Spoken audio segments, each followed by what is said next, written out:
Hello, good evening, and welcome to the Functional Solution podcast and class brought to you by the American Academy of Functional Health. My name is Dr. Tal, and joined with me is our wonderful host, Dr. Esha. Hi, everyone. Hey, Dr. Tal. How are you doing? Good, good. Good to see you, Dr. Esha. Same. Yes, we are in the crazy preparation, apparently, with my wife for Halloween. So maybe next week we'll show a picture of what it looks like. It's pretty much our entire entry of the house is covered with webs. Uh-huh. So it's and pumpkins and all the other I feel like festive nonsense that Amazon can offer us for a click of a button, right? Yes. Do you guys do like healthy candy or like apples and stuff for your treats? So what do you give out? Oh yeah. We're very much I would say I don't think about it as extremists, but others would probably would. We go with the sugarless candy and all that Wait, what's stuff. that? What is sugarless candy? Like, is that even candy? Yeah, I know. Everybody always laughs that our even when we make a cake or something, it's like flourless cake and sugarless cake, and it's like cakeless cake. It's like a right. So we always try to make things as healthy as possible. I love it. I Um, love it.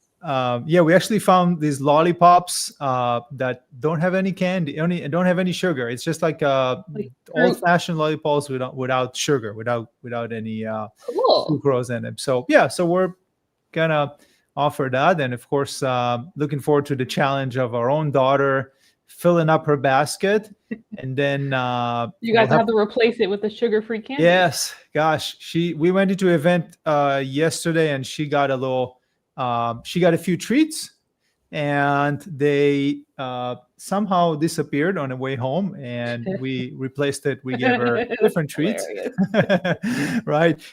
So once in a while it's okay. Like once in a while, if she's going to a birthday and there's a little bit of cake or something, that's okay. But we're trying to create healthier habits, right? It's kind of Yeah. like That's how my parents were. We weren't allowed to have anything. We would go to our cousin's house and we would like just have the best time because we had to have one pack of ramen noodles and we thought it was like Christmas, you know? And so we yeah. never kept anything in the house, but she's gonna have the coolest stories when she gets older. She's gonna like look back and be so grateful. Yes, absolutely, and that's what we're showing. So we always talk about in our classes, right? We always talk about encapsulating like functional medicine, right? It's the whole root cause approach, and Hmm. how do we go deeper into understanding what's happening with our patients, what's causing it, and always we try to go beyond genetic and old age, right? Right. Because a lot of physicians sometimes call us, and not a lot, but once in a while, we'll get a physician or healthcare practitioner who says, "Well, we already know what's the root causes of it. It's genetic," and I'm like, "Well, okay, Hmm. that's one part of Right. it, obviously." But we focus on epigenetic. But we always kind of talk about the importance of nutritional medicine and Hmm. really making sure that as a foundation, your patients are not consuming inflammatory foods, because then it's kind of counterproductive to what we're trying to Hmm. do, right? So we're sort of like a living example, always trying to be set up an example ourselves to if we ask our patients to do like a 60-day challenge and clean out their diet a little bit, right? Reduce a little bit of the sugar and Hmm. make some changes, then we want to make sure that we're doing some of it too, right? Right. That's right. So That's right. yeah. So today, so we started talking about a little bit about anti-inflammatory foods and how we try to make Halloween a little bit healthier, uh, it's an amazing transition to our class today, which is autoimmunity. So, so we're going to take a different look at autoimmune conditions, mostly from the top three functional medicine labs. Hmm. And there are how many? Probably dozens of different specialty lab testing that medical practitioners do not get training in the Right. conventional approach. And each specific lab that we're going to show you today, some of them can have from 15 to 50 different biomarkers that could Right. be interpreted in different ways. But we kind of put together for you the top 3 that would be most helpful for your patients. And there's a few reasons why we picked autoimmune conditions. One, they're always complex, right? They're always challenging conditions. Also, when you look at the prevalence, right, it's estimated right now that 1 out of 20, close to 1 out of 20 Americans in our country are struggling with autoimmune diseases. This is according to a publication, the Journal of Clinical Investigation.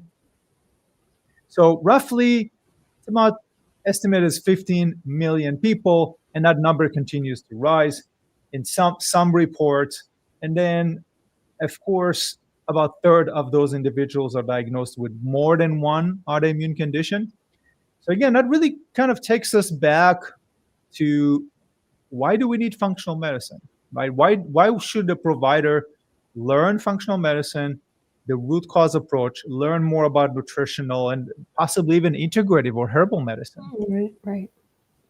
So the number one reason is because if your patient has one autoimmune condition, they are at higher risk to develop another one, right? I'm sure, Dr. Esha, you've probably seen that. Oh yeah, I've seen it tons of times. The celiac folks, and just I see like the rheumatoid arthritis folks. So you see just kind of that higher likelihood to go on and develop other ones down the line, or just a bunch of mixed autoimmune markers coming back because there's so many confusing signals of what's actually happening. So yeah, unfortunately, that does happen really often. Yeah, absolutely. And this is another one of the reasons why I'm glad that you're here to share your years of clinical experience using functional and integrative medicine. Totally. And there's another interesting, of course, we're going to talk about through the labs, we're going to talk about some of the mechanisms. So it's going to be super interesting, super educational. And a few of the most common conditions that were reported were in our country is rheumatoid arthritis, psoriasis or psoriatic arthritis, and type 1 diabetes, Graves' disease, right? Autoimmune thyroiditis, which is Hashimoto, for example, is the number one leading cause of hypothyroidism.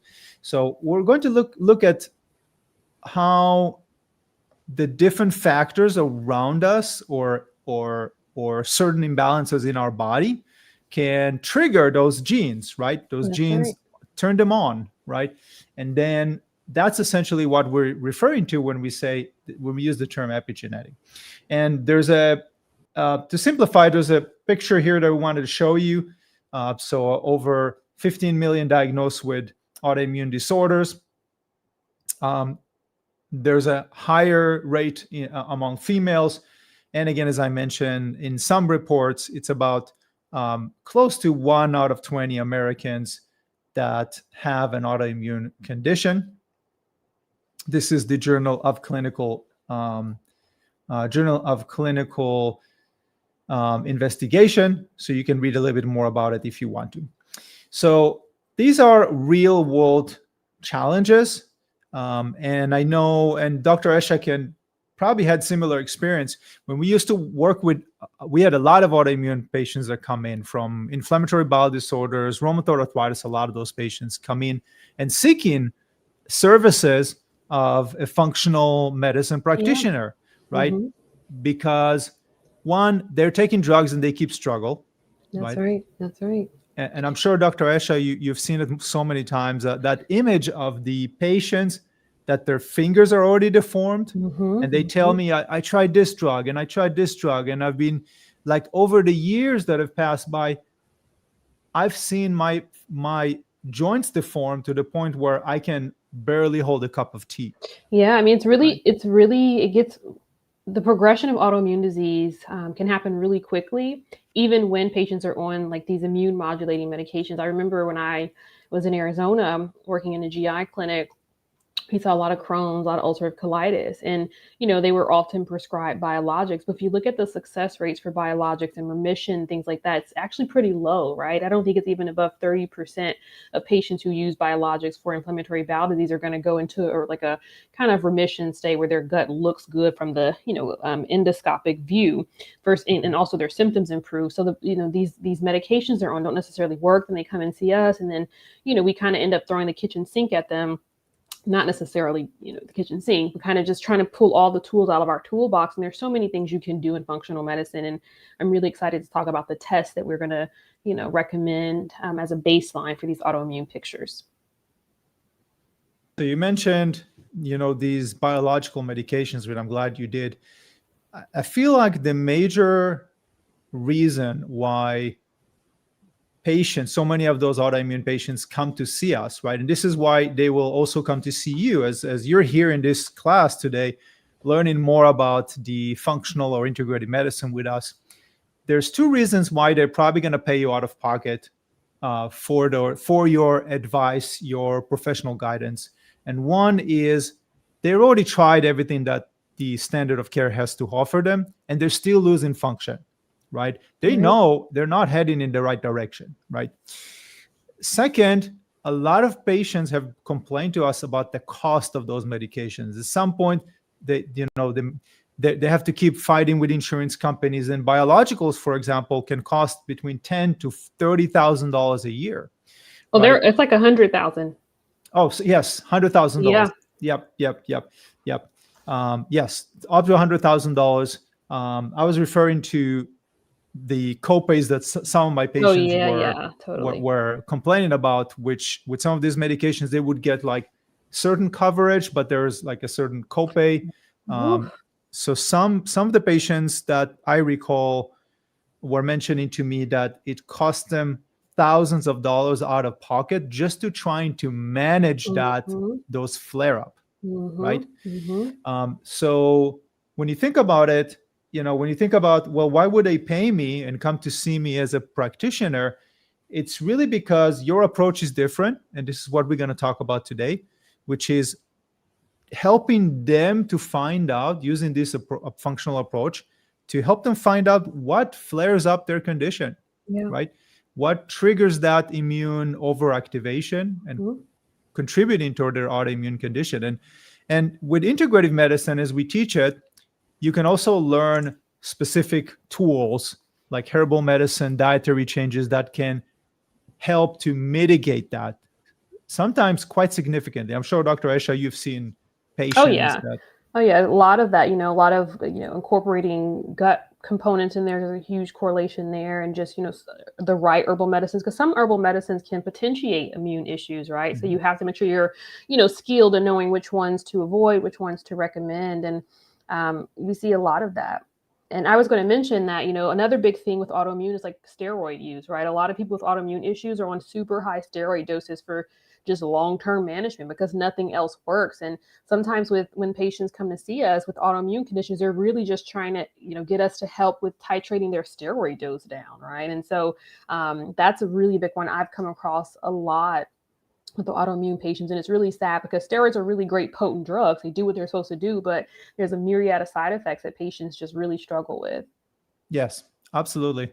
And we know that with herbal medicine, I had, let's say in the last 21, 22 years, had amazing experience with herbal medicine. Nice.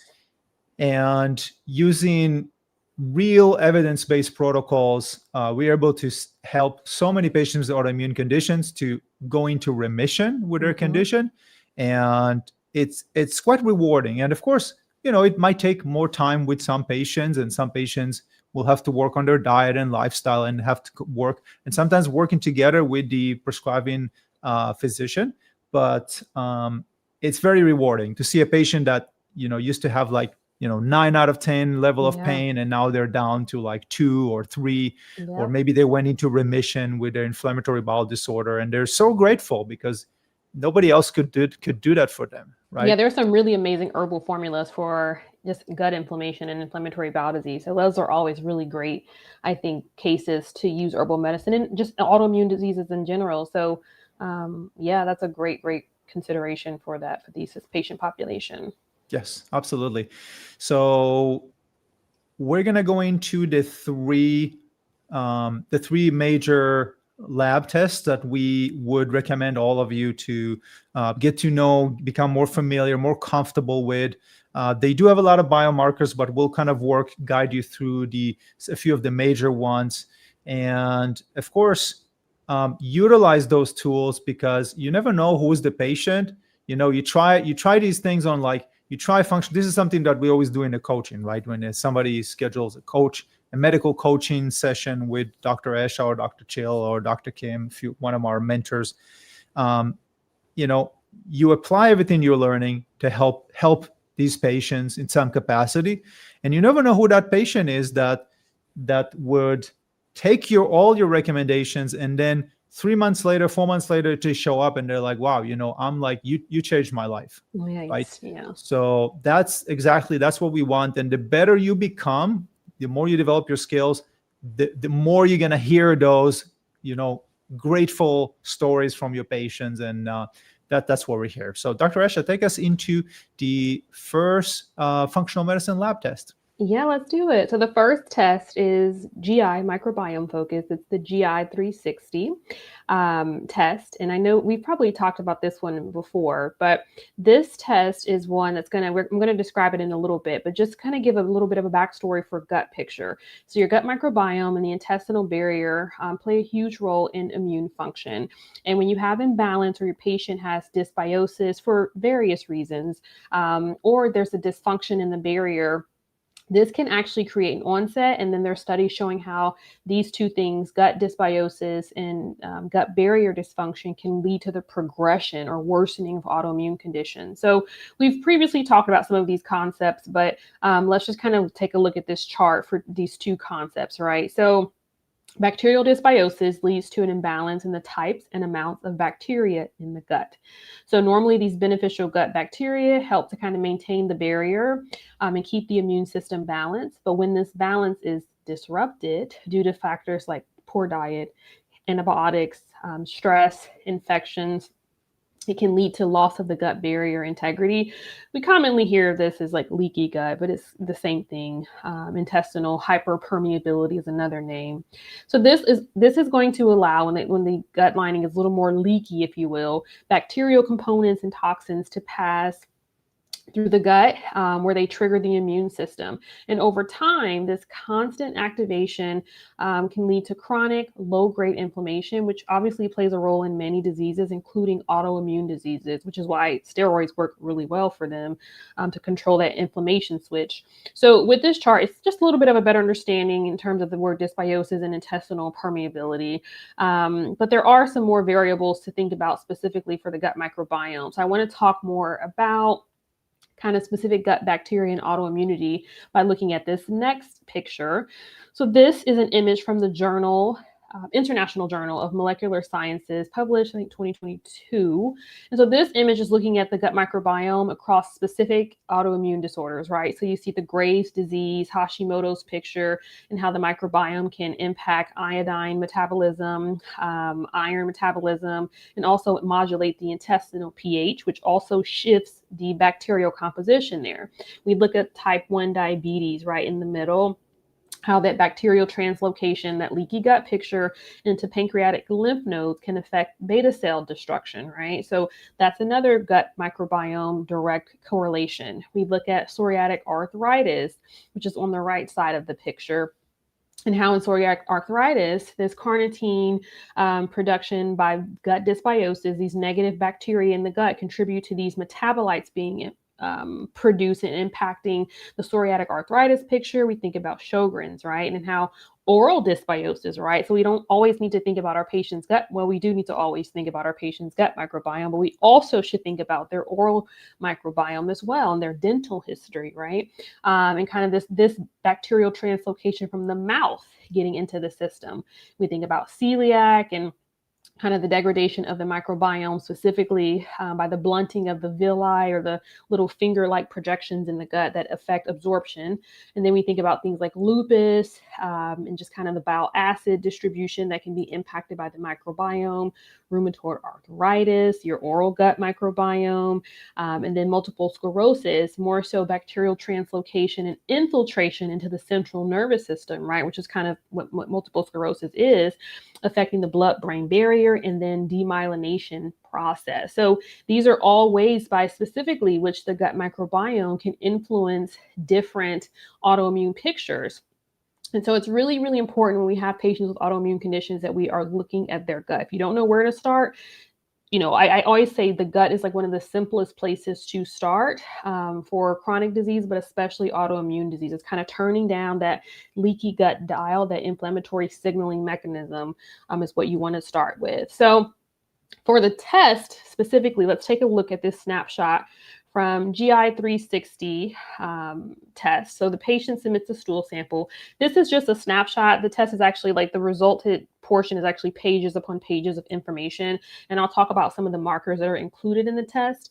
But this is a test where your patient's going to submit a stool sample, and then the stool sample is analyzed for different metabolites, including like a specific relative microbial counts, their microbiome makeup, short chain fatty acids, so those really important short chains of fat that really helps to feed the gut, if there are any fungal dysbiosis or other important metabolites. I do tell people, if your patients are eating the same diets for the most part, I think it's a really good test to run. But if your patients are like yo-yoing on diets and they're doing, fasting diet one week, and then the other week they're doing another diet, and then they're doing keto, it may not be the best test to run. I would say make sure they're on their diet is pretty consistent for the most part in terms of the theme of their diet. Sometimes really dramatic shifts in the diet can alter these tests. But just, most patients do eat the same thing for the most part. So something to think about. So 4 markers to talk about and how they can be insightful for the autoimmune patient. So the first one, we'll leave this up on the screen. So just so you know, that what we're seeing here is just kind of a snapshot of a sample patient. This isn't a real patient. It's like a sample test where they're looking at where the distribution of microbes fall. So you have the firmicutes in the very bottom of this like hexagon shape, and then you have other bacterial families. And so you kind of, when the white, is it white? I think it's white. When that white little diamond is pushed more in one area, it kind of lets you know, hey, this person may have more of this family. This can be associated with, if they eat a high fat diet, this can be pushing more of those inflammatory microbes, things of that nature. And at the very bottom of the image, you see like a dysbiosis diversity index. So dysbiosis, how much of those unwanted microbes are there, and then diversity, what's the various amounts of microbes in the gut, because you just don't want to have one of this family and one of that. You want a variety. And so one marker that this test measures that I love to look for is like proteobacteria, which is a phyla or group of bacteria essentially that are that normally exist in really small amounts in the gut, but elevated levels of this proteobacteria are often viewed as a sign of gut imbalance. This paper came out years ago, I think, and they were saying how there's not a gold standard for gut dysbiosis, but they were postulating that Enterobacteriaceae or proteobacteria, which the big fancy one I just listed, the Entero, it's underneath the Proteo family or group. But anything in this Proteo group is pretty much a sign of like dysbiosis if it's too high. So this is what I always look for. But often gut imbalance, dysbiosis, certain strains are actually associated with autoimmune conditions and inflammatory conditions. And one specific thing is if your patient's eating a really high fat diet, high processed, high fat diet, sometimes you'll see this contributes to the feeding of this family of bacteria. So just something to think about. The other marker I think about are short chain fatty acids, also abbreviated as SCFA, like butyrate, acetate, propionate. These are produced typically when we eat fiber, and the bacteria in the gut kind of eat on the fiber and produce their own little short chains of fatty acids. Butyrate is really talked about highly. It's known for reducing inflammation, supporting immune balance, and low levels of the short chain fatty acids usually mean your patient's probably not getting enough fiber in their diet, or there's an imbalance in gut bacteria, meaning they don't really have enough of the bacteria they need to produce butyrate. But healthy levels usually indicate, hey, there's a good amount of bacteria here. They're actually fermenting the fibers appropriately. So that's one thing to look for. Another thing is secretory IgA. This is kind of, I describe this as like the security guard of the gut. Anywhere you have mucus in your mouth, the slime layer, that's all kind of mucus layers. That's all your secretory IgA. It hangs out in the mucus layer of your gut, which is the first line of defense in the gut. So when the levels are high on the test, it can signal, like if there's a lot of security guards hanging out, it's you thinking, hey, what's going on? Something must be happening here for all these security guards to be outside of this spot, right? So that's how I describe it to my patients. So that means that the gut is reacting to something. We have to figure out what it is. Is it gluten in the diet? Is it, something that is being ingested? Is it stress? Things of that nature. Secretory IgA is another big one to look at to kind of shape your picture, your mentality around, hey, how's this patient's gut security defense system? On the other hand, if it's super low, it can just reflect like things like chronic stress, a weakened immune picture in the gut, or just a chronic ongoing gut imbalance. And so that's another one. And then the last one, I think, just deserves some discussion, is the beta glucuronidase. So this is an enzyme that is produced by certain bacteria in the gut. When the levels are too high, it typically means you have too many of these bacteria producing it, right? So the gut is just out of balance. Also, the level of beta glucuronidase can signal issues with glucuronidation, which is one of those steps of liver detoxification. And so when you see this level, we think, hey, is there some issue with detoxification? Is there some issue with kind of elimination of unnecessary components? So those are the 4 I like to think about in terms of overview. Proteobacteria gives you an insight into, is there general dysbiosis here? Short-chain fatty acids give you insight into kind of protective anti-inflammatory actions in the gut. The secretory IgA is kind of like the security guard. So it's the immune system picture. And then beta glucuronidase is kind of like the detox picture of the gut. So that's kind of how I think about these when I'm reviewing any of these GI tests. And there's tons of other markers as well that we didn't talk about. But let's do a pop quiz. So first pop quiz. Secretory IgA is best described as a digestive enzyme that breaks down fats. B, the main antibody that protects the gut lining. C, a hormone that regulates blood sugar. Or D, a structural protein in the intestinal wall. We just talked about this, so I know everyone's going to get it right. The answer is B. It's the main antibody that protects the gut lining. So if you love what you just heard and you want to learn more about the gut microbiome, or you're itching to learn more about these tests, gut microbiome, loss of integrity, and functional lab testing, we want to invite you to this Saturday's event, the Functional GI Summit, where you will have multiple classes on the gut-brain axis, skin conditions, and more. And it all comes with a clinical guide and specific protocols, and then access to the recordings for a whole year. So right now we have an early bird discount of $300 to make it very affordable. So it's only $95. I mean, this is a steal. I've been in the clinical space for over 10 years now. This is a really good deal for all of this quality, valuable information, evidence-based information. And, if you don't know where to start with your patients, I think always start with the gut. It's always the simplest place to start. And there's so many simple things you can do that really impact change. So take advantage of this Saturday's event. Amazing practitioners with years of experience. Dr. Caviola is there.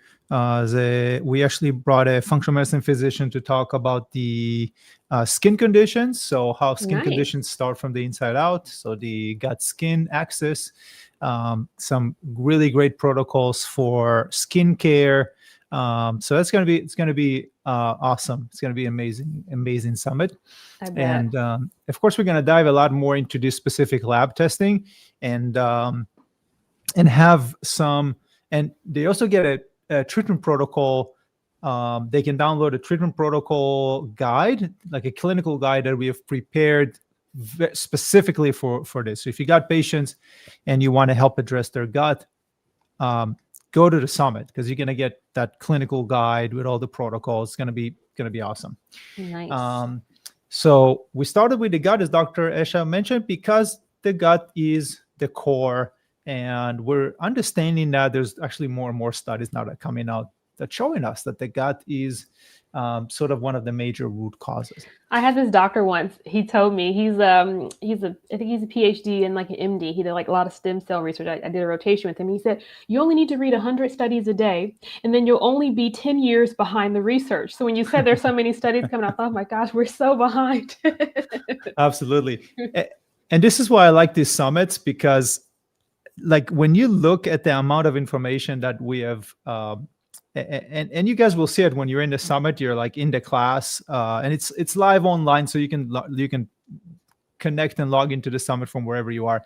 But it's crazy when you look at the citations for each one of those slides that we show you. Some slides have like 3, 5, 7, 10 citations, and it's like it takes months and months and months just to put it all together, compress it, and almost like extract the, you take the olives and you want the olive oil. Like it's like the essence of like, okay, what, like how do I use this clinically, right? Yep. So that's what we have done all the work for you. So if you're interested in more about the gut and the protocols, just join on Saturday. It's going to be a lot of fun.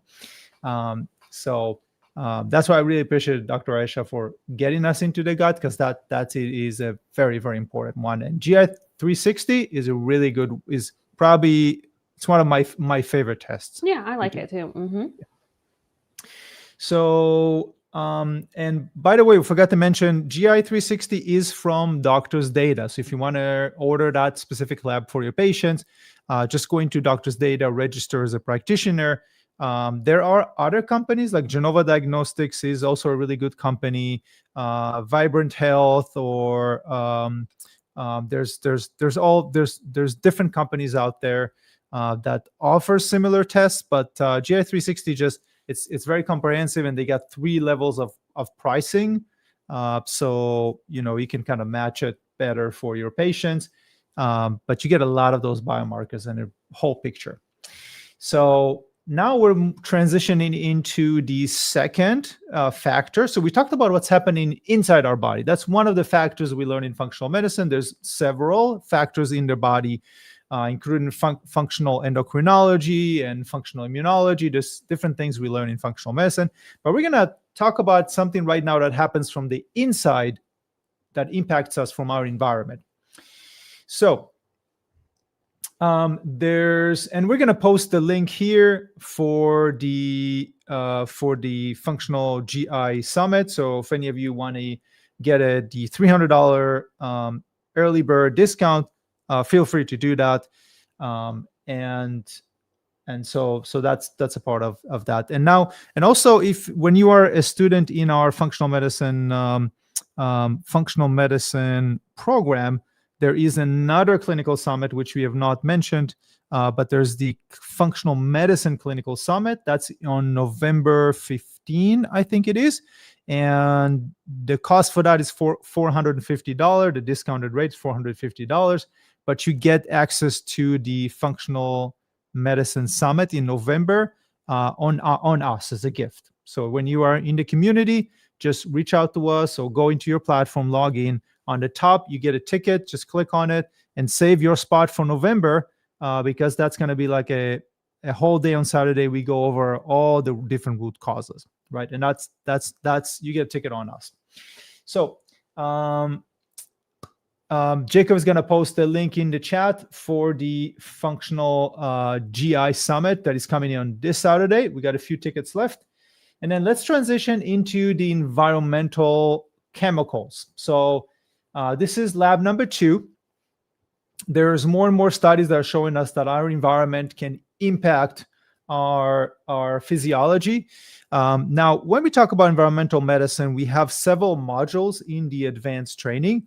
So some of them talk more about mold toxicity, for example, or endocrine disruptors, or flame retardants, or heavy metals. So we picked today to focus more on heavy metals because they're very common. We've seen them with a lot of autoimmune patients, and they accumulate, and it's harder for our body to get rid of them. So this is a classical epigenetic example for how the constant exposure right, of pollutions around us. And that could be in our food, that could be in our drinking water. Think about all the old pipes that are leading water into your home, right? So that's another example, right? When we moved into this location, and when I moved last year to my house in Oregon, then we replaced some of the pipes, and they're coming in today as plastic pipes. And I asked the plumber, like, is this all we can do? And he said, yep, because the pipes from here to the city, it's all metal, and we cannot replace that. So that's on the city. So those are old pipes. And when he pulled up the pipe, and this house, particular my house that we moved in last year, particularly was built in 1960. If you would looked at the inside of that pipe, you would be shocked, because it was all corroded, right? And that water goes into your drinking water, right? So a lot of those pollutions are going into our water, right? So lead is very common, unfortunately. It's also common in old houses, in paint, there's asbestos in old houses as well. So a lot of it is just we're constantly exposed to it. And so there are some really interesting studies on how exposure to heavy metals can disrupt our immune tolerance. So that's how it starts. The first step is always a disruption on our immune tolerance to normal proteins that we're exposed to. That can trigger inflammation and amplify the existing imbalance or autoimmunity, right? So let's take a look at an image from a published study, the journal Frontiers in Immunology, just published in 2020. And this is a representative of how some of these environmental chemicals, such as mercury or lead, can cause damage in our body. Now, remember that some of these are really hard to get rid of. While our body's detoxification systems are effective with most patients, less effective with others, it's always important to consider that even when we understand that our body is designed to deal with those environmental chemicals, some of them can stay in our body for very long term. For example, the half-life of lead could be up to 30. Some studies report 32, some studies report 38 years. That's the half-life, right? And it likes to be stored in our bones, in our brain, some of it in our internal organs. So it constantly impacts all of us. So let's take a look at this study, and you can see I'm going to go through that, kind of give you a simplified explanation. So this is really the cascade of biological event, if we can call it that. So first, the exposure generates oxidative stress, right? So oxidative stress, or ROS, reactive oxygen species, that's what you see on the top. That's essentially caused by the immune activation. So immune activation, when immune cells are activated, you get reactive oxygen species. When cells are being damaged, right, you get an immune reaction. So now we got a vicious cycle of, you get an inflammatory reaction, maybe because of loss of tolerance, maybe because it's a foreign agent in our body, right? And now you get the secretion of reactive oxygen species. From there, from that, there's cellular damage. From there, there's more immune activation, right? So now we go one step lower. The oxidative stress, or reactive oxygen species, right, disrupt key signaling pathways, including the nuclear factor erythroid 2 related factor. So that will be NRF2 pathway. This pathway is really important because it normally helps to regulate the antioxidant response, right? So we all have free radicals in our body because we're exposed to a lot of stuff that we shouldn't be exposed to. And then there's some internal processes that can cause oxidative stress, or free radicals, right? So our body uses free radicals. We got glutathione, to name one, the master antioxidant, and other antioxidants, right? But if you disrupt those pathways, now you're getting more damage, right? You also see there the NF kappa beta. There's polymerase 1, which is PARP1, right? So there's all these different proteins or inflammasomes, which can, when they're activated, they can promote more inflammation, damage to our cells and DNA. That's where you see there the PARP1 and DNA damage attached to it. There's also lipid peroxidation, and that's where the process goes in. Now let's go in even further, one step downwards. These signaling changes stimulates both the innate and adaptive immune systems. Immune cells like dendritic cells and macrophages start present altered proteins and neoantigens to T cells. And now you have essentially a recipe for cytokine release, right? So once those T lymphocytes or B lymphocytes are activated, they create autoantibodies. There's secretion of cytokines like interleukin 6. So now you get lots of inflammatory. And you see on the bottom center, there's like the T cells, and now the scales have tilted, right? Instead of having more anti-inflammatory cytokines, we have less, and we have more of those inflammatory cytokines. So that is essentially a simplified explanation to why your patients keep struggling, because there's something that keeps flaring up that immune overactivation, right? So it keeps those genes turned on, right? The genes of disease are turned on.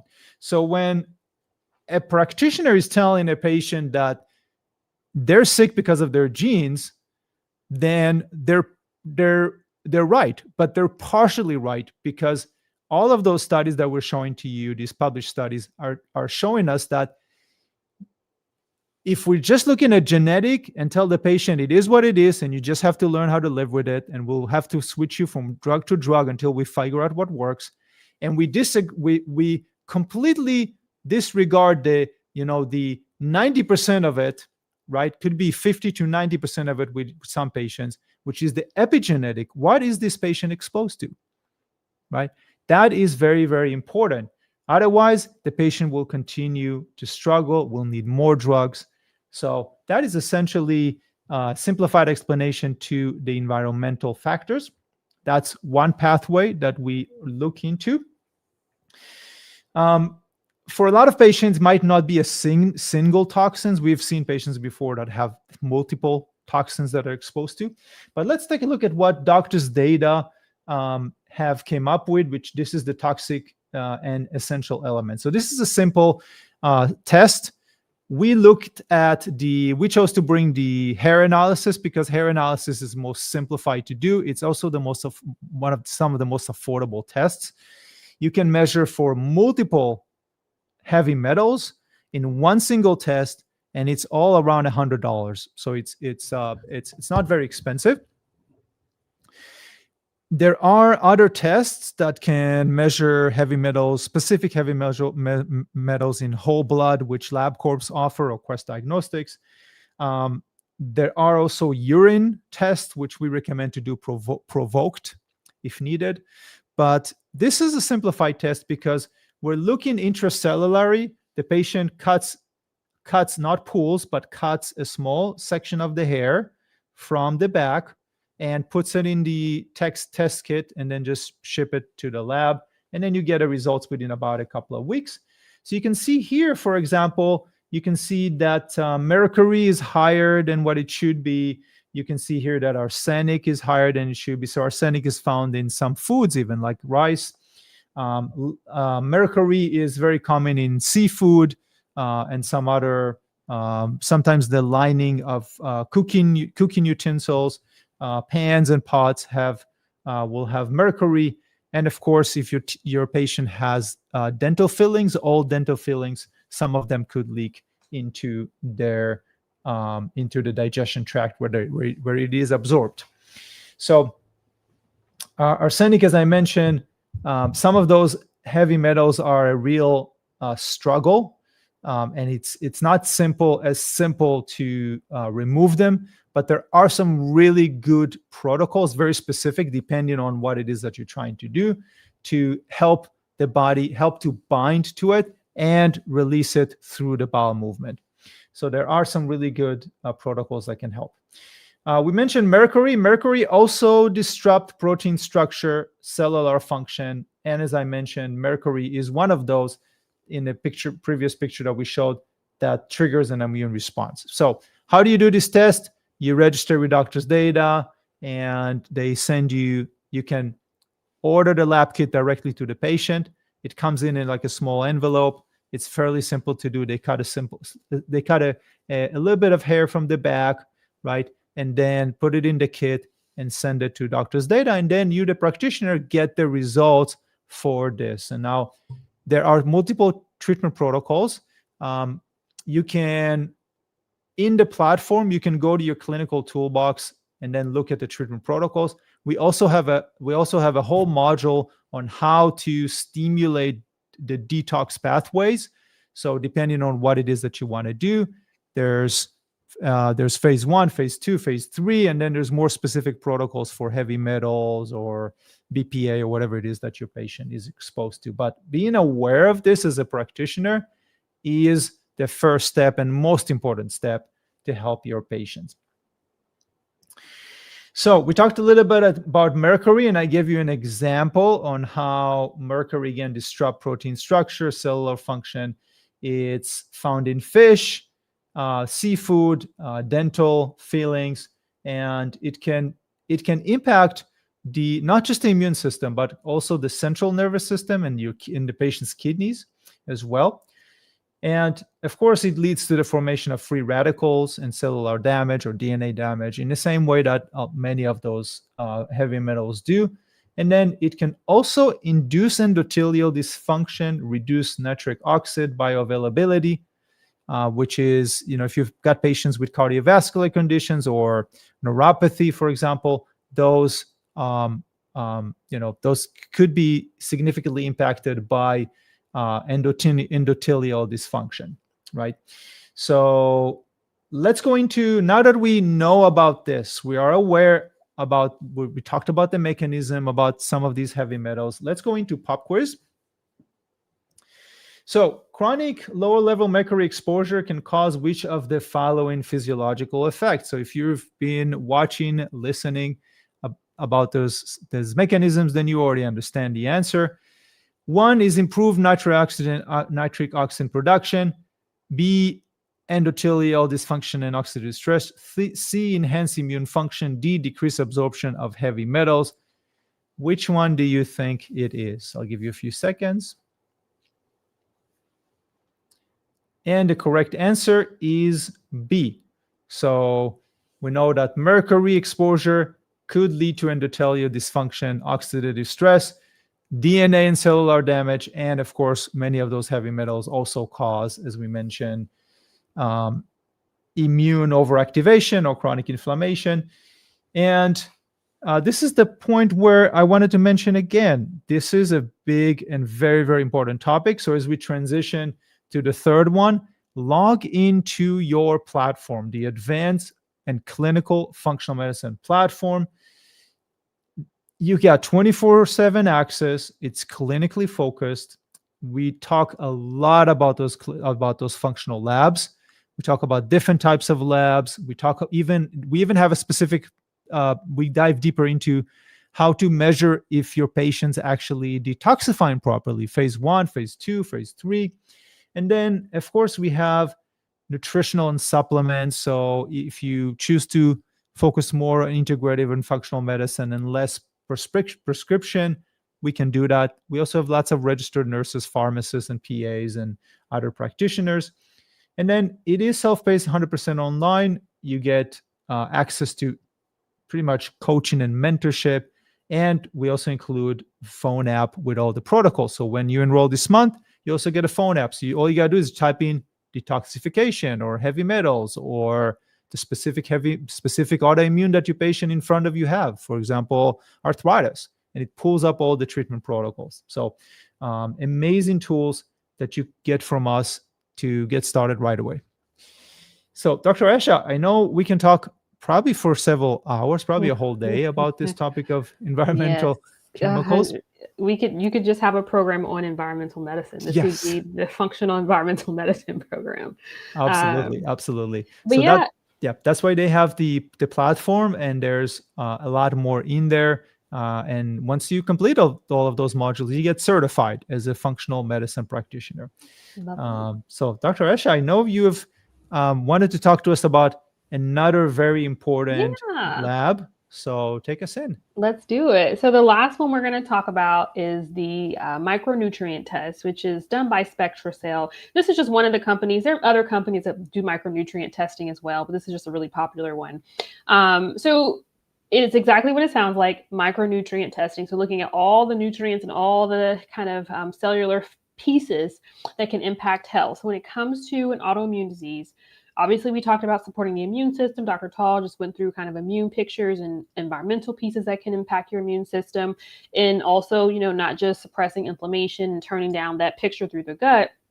Well, you also have to provide the nutrients that the body needs just to function, right? Vitamins and minerals, vitamin D, like the vitamin C, zinc, the ones we commonly hear about, play really crucial roles in immune regulation, antioxidant defense, and then cellular repair. So when your patient has a deficiency or imbalance in any of these, it can actually impact their immune responses, increase oxidative stress, and even exacerbate their autoimmunity. And so when we understand how these nutrients influence immune function, we obviously can just use that information to take a more preventive and supportive approach. So helping the body maintain balance, reducing flares, and improving overall resilience. I mean, you can just kind of look up some studies now about autoimmune issues like ulcerative colitis, and you'll see kind of a lot of these patients chronically have just low levels of nutrients. So let's take a look at an image from the 2025 International Journal of Molecular Sciences. And this is looking at the role of vitamin C for immune support, right? So vitamin C, you'll see here on the left, and in the middle, kind of just giving you some information on what it does. It's a potent antioxidant. It's going to reduce reactive oxygen species, reducing that interleukin 6 and that TNF alpha, which Dr. Todd mentioned some of these cytokines earlier, these inflammatory pieces. And then to the far right, you see kind of how this actually is protecting against tissue damage and kind of the attenuation of autoimmune progression, right? So it has antioxidative, immune modulating, autophagy promoting, so helping to kind of restore cellular function, if you will, and then anti-diabetic and pulmonary protection. So some autoimmune diseases have obviously like cardiovascular risk, like lupus, for example. You have a high cardiovascular picture there. So a lot of times when you're dealing with lupus patients, you're thinking about how to also protect their cardiovascular system, not just immune system, in isolation. So that's vitamin C. That's just one nutrient, right? With all these effects, think about all the other nutrients as well. When you think about testing for these things, previously, like diagnoses and risk assessments rely on clinical observations, right? So, and static blood serum nutrient levels. So your patient goes to the doctor, they just kind of will run some blood levels and say, oh, this is what your serum levels are. However, they don't actually reflect cell metabolism or nutrient utilization. So the SpectraCell micronutrient testing method kind of evaluates the functional intracellular status of micronutrients involved in cell metabolism by looking at certain micronutrients, and they have like their own patented control medium for this. So as you see, there's a snapshot up there from the SpectraCell micronutrient test. Like we mentioned, the micronutrients are really important for immune function and inflammation. And then this connection between autoimmunity and compromised intestinal barrier function can lead to or exacerbate micronutrient deficiency. So as you see in the test, it's kind of giving you an overview and the results at a glance snapshot will tell you, hey, this is what's actually abnormal, or you see functional deficiencies.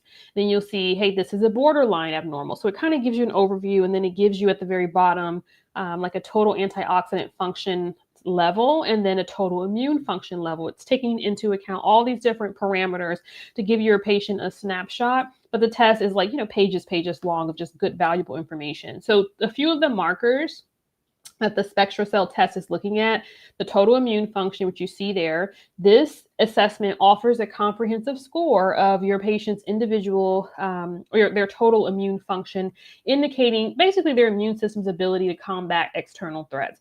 The information can be really important for helping to understand the immune system's role. If it's really, really low, the level's really high through the roof, it kind of is interpreted in different ways. And then we think about, and that one would be really important for your autoimmune patient, right? You could see it high in an autoimmune case. You can see it really low in an autoimmune patient. It gives you a good starting point for understanding what to work on with their immune picture. And then also the test obviously is going to break down what nutrients need to be supported to modify that immune picture. So it's a really wonderful test. Glutathione is another marker. So glutathione, your body's most potent antioxidant. Basically, like Dr. Tall mentioned, these antioxidants are going to help shield from oxidative stress. They're going to bolster, upregulate your immune function, support your immune function, and then also obviously eliminate those harmful reactive oxygen species in the system. And then when your patients have a lower level of glutathione, it's linked to heightened oxidative stress, right, which kind of potentiates their immune picture, and then various health issues. So this test will look at glutathione. I think it's one of the markers in there on that borderline deficiency section. You can see glutathione in there. I mean, this is just a sample test. We don't actually have the result, like a true result here. But glutathione is one that can be tested for here. And then the other one, which is really important for immune function, is zinc, right? So zinc is really important for various body functions, but immune response is a huge one. Wound healing, DNA synthesis, also antioxidant processes. And so a deficiency in zinc can lead to impaired immune function. So it's really nice to know where your patients are with their micronutrients, specifically targeting their immune function, their glutathione, their zinc, their vitamin C. And so just, something to keep in mind is that when you are looking at these tests, and like Dr. Tall mentioned, like depending on the patient's kind of budget, you can start with like the hair test, you can get basic information. You can always incorporate these later. A lot of times with autoimmune cases, you just know certain things are going to be altered, their gut microbiome, so forth. And then you can kind of support with like lower level micronutrients to really support that immune picture. But then you can also add in a SpectraCell test to get some more key specific objective data points to support. So that's a little bit about the SpectraCell test, and one that I think is a good idea for autoimmune chronic disease patients. Let's do a pop quiz, our last pop quiz. Which of the following is true about glutathione? A, it's a vitamin that primarily regulates the mood. B, it's a powerful antioxidant that protects cells from oxidative damage and supports immune function. C, it is a mineral that supports DNA synthesis. Or D, low glutathione levels improve the immune response. Well, so which of the following is true? So the correct answer, give you a few seconds, is going to be B. Powerful antioxidant, protects the cells from oxidative damage and supports the immune system. So again, this is all wonderful information. If you are interested in walking through your patient's reports and exploring what micronutrients may impact what's happening specifically to them and their autoimmune condition, again, you can log into your advanced and clinical functional medicine platform. You can also book a coaching call. We'd love to help you guys go over results and kind of see what your thoughts are and give you some input. These calls are free, and you can kind of book a call to learn about functional medicine right away. So it doesn't cost you any extra. So yeah, that's those are the 3 tests we recommend. Yep. Thank you so much for giving us that overview, Dr. Esha. I know that was the nutritional deficiency is a topic that is kind of, it's obviously we're aware of, and a lot of practitioners are aware of, but it's still something that is not talked about in primary care offices, right? It's not at all. Like we get vitamin D. I think that's the only one that patients really get as a vitamin marker. Maybe B12 if they ask for it, right? Yes, exactly. So, and even with vitamin D, here's like a classic example of how so many practitioners, they're coming to learn functional and nutritional integrated medicine with us. And in one of these classes, we were talking about how, vitamin D has become famous, right? In the last few years, last let's say, decade or two, especially when we're not really getting the exposure that we need to. Most of us work indoor, right? So we're not really getting the daily exposure. But vitamin D, even when patients are taking vitamin D, they're typically taking lower than they need dosages. And second, if they're not looking at the whole picture, they might not be really benefiting from vitamin D, right? And we talk about vitamin D when it comes to autoimmune conditions. Vitamin D is very, very important because it modulates the immune system as well. So one of the things that we teach, for example, is that magnesium is needed for activation of vitamin D. Right. So your patient could be telling you, I already checked that box. I satisfy. I'm taking like 1,000 unit of vitamin D every day, or more than that, right? But if they're not consuming sufficient magnesium, which a lot of patients that we have seen, I don't know if you've seen the same thing. Yep. Exactly. Same thing. Yeah, if they're not taking magnesium in the right amount, they're not activating that vitamin D. Exactly. Right? And it's so easy to deplete magnesium. Yep, exactly. And we can talk about like so many different conditions in the same way, like if the patients we've seen so many patients with osteoporosis who come to see us, osteopenia, right? Come to see us and they're like, well, I'm already taking, my doctor told me to take calcium and vitamin D. I'm already taking those. Like, what else can you tell me about? It's like, well, I can tell you quite a lot about it, right? There's quite a few things like vitamin K. There's a lot of other things that you need, because if you don't take those, your body's not going to utilize those. You're not going to get that into the bones. It's not going to have the effect you want. So this is really the major reason why we have combined. When we teach functional medicine, it's not just functional medicine, it's functional herbal medicine. So you get more tools to help to reduce that inflammation while you work on the underlying causes. And you also learn nutritional medicine, because providing the essential nutrients is the foundation, right? We just can't. Right. That's I mean, there's, it's not about charging your patient hundreds of dollars and show them a really cool lab testing. I know lab testing is the shiny bullet in the world of functional medicine. Yes, definitely. Right.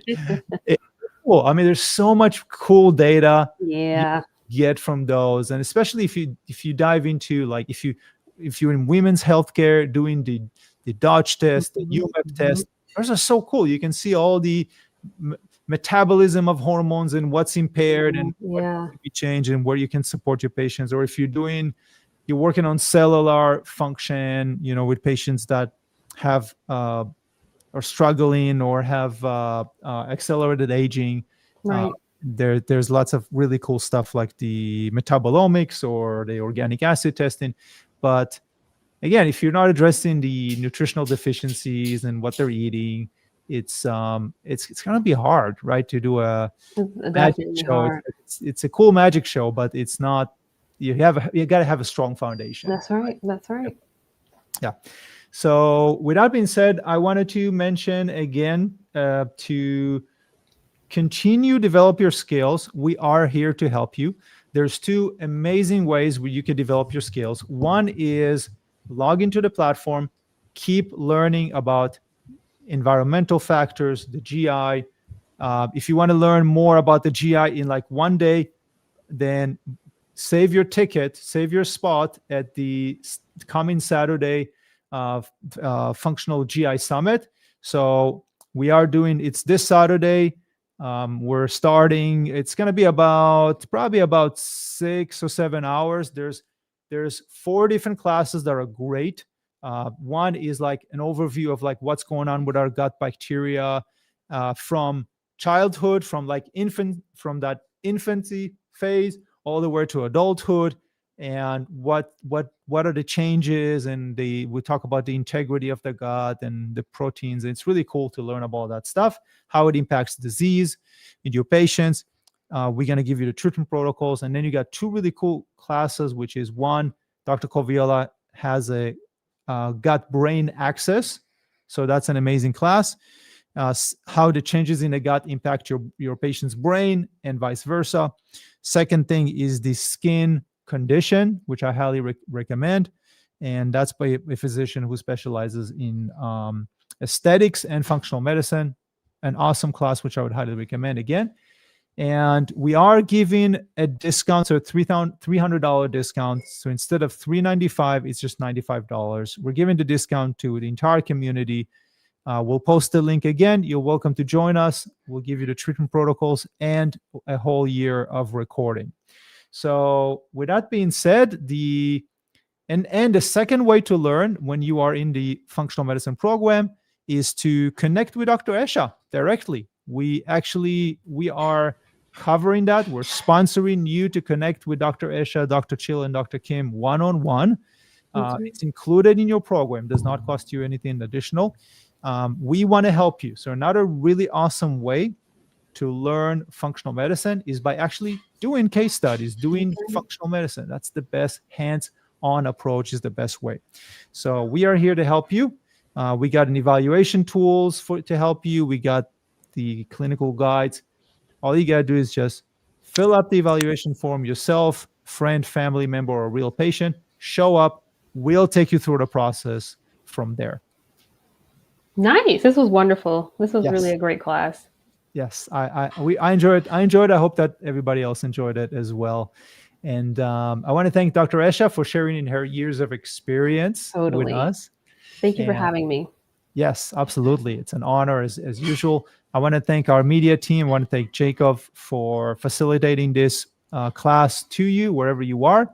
And I also want to thank each one of you for being the guiding light for your patients, for giving them strategies and guidance that can help them improve their health and function. And it's strategies and guidance and support that they're not going to get from any other primary care or practitioner, especially not in the standard of care, right? So you're offering them more personalized care.